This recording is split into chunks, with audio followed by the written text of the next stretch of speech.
Friends, ഞാൻ കടച്ചക്കയുടെ ഉപ്പേരി ഉണ്ടാക്കുന്നത്. അത് കടച്ചക്ക അതാ ഇങ്ങനെ മുറിച്ച് വെച്ചിട്ടുണ്ട്. അധികം കനം വേണ്ട, ഇങ്ങനെ ഈ സൈസിൽ മുറിക്കണം. എന്നിട്ട് പിന്നെ കുറച്ച് ചെറിയ ഉള്ളിയും വെളുത്തുള്ളി ഒരു 10 അല്ലി വെളുത്തുള്ളി ഉണ്ടാവും. ഒരു 8 പച്ചമുളക് ഉണ്ട്. ഇത് ഒക്കെപ്പാട് കൂടിയിട്ട് ആദ്യം ഒന്ന് ഒതുക്കുക. ഇത് മുൻപാട് ഒന്ന് വെറുതെ ഒന്ന് പിന്നോട്ടേക്ക് അടിച്ചാൽ, മിക്സിയിലിട്ട് പിന്നോട്ട് അടിച്ചാൽ മതി, അരഞ്ഞു പോകാൻ പാടില്ല. അപ്പം ഇത് ആദ്യം ഞാൻ ഒതുക്കി കൊണ്ടുവരട്ടെ. ഇങ്ങനെ ഒതുക്കി വെച്ചിട്ടുണ്ട്. ഇനി ഒരു പാത്രം വെച്ചിട്ട് ചൂടായിട്ടുണ്ട്, വെളിച്ചെണ്ണ ഒഴിക്കട്ടെ. കുറച്ച് കടുക് ഇടുക. ഒരു കായമുളക് ഇടുന്നുണ്ട്. ഇതിൻ്റെ അകത്തേക്ക് ഇടുക.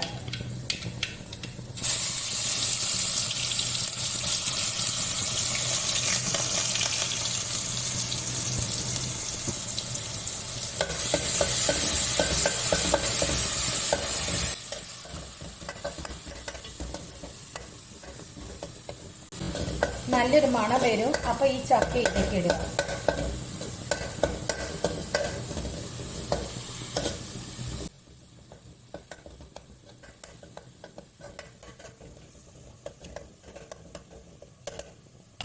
ഈ ചക്ക ഇടുന്നുണ്ട്. മിക്സ് ആക്കുക.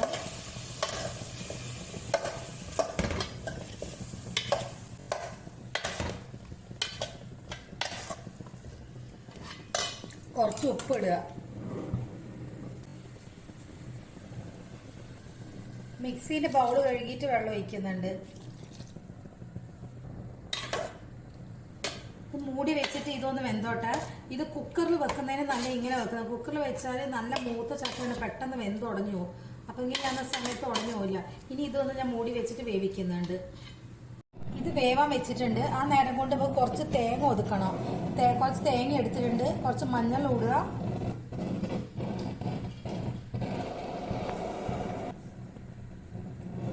കുറച്ച് ജീരകം ഇടുക. ഇത് ഏകദേശം വെന്തിട്ടുണ്ട്. അപ്പൊ ഈ ഒതുക്കി വെച്ചിട്ടുള്ള ഈ തേങ്ങയിലേക്ക് ഇടാം. ഇതിന്റെ നടുക്കിട്ടാൽ മതി.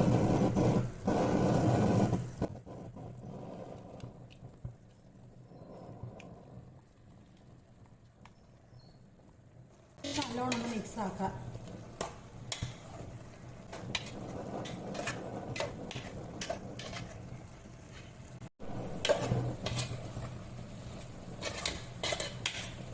ചക്ക വെന്തിക്കുന്നത്. ഇനി ഇതൊന്നും ചെറിയ ഫ്ലെയിമിലിട്ട് കുറച്ച് നേരം കൂടി ഒന്ന് വെന്തോട്ടെ. ഈ തേങ്ങയൊക്കെ വേവണല്ലോ. കുറച്ച് കറിവേപ്പില ഇടുന്നുണ്ട്.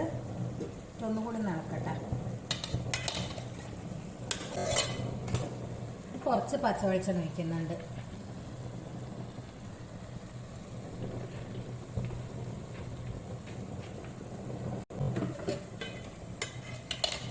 ഇത് കുറച്ചൊന്ന് ഡ്രൈ ആയിക്കോട്ടെ. അപ്പൊ അതിനോട് വല്ല സിമ്മിലാക്കിയിട്ട് ഇങ്ങനെ വെച്ചിട്ടുണ്ട്. ഈ കുറച്ചും കൂടി നേരം കഴിഞ്ഞ് ഇതൊക്കെ നല്ലോണം ഡ്രൈ ആയാലും ഓഫാക്കാം. ഇതുപോലൊന്ന് എല്ലാവരും ഉണ്ടാക്കി നോക്കുക. ഇഷ്ടപ്പെട്ട് ലൈക്ക് ചെയ്യുക, കമന്റ് ചെയ്യുക, ഒന്ന് സബ്സ്ക്രൈബ് ചെയ്യുക.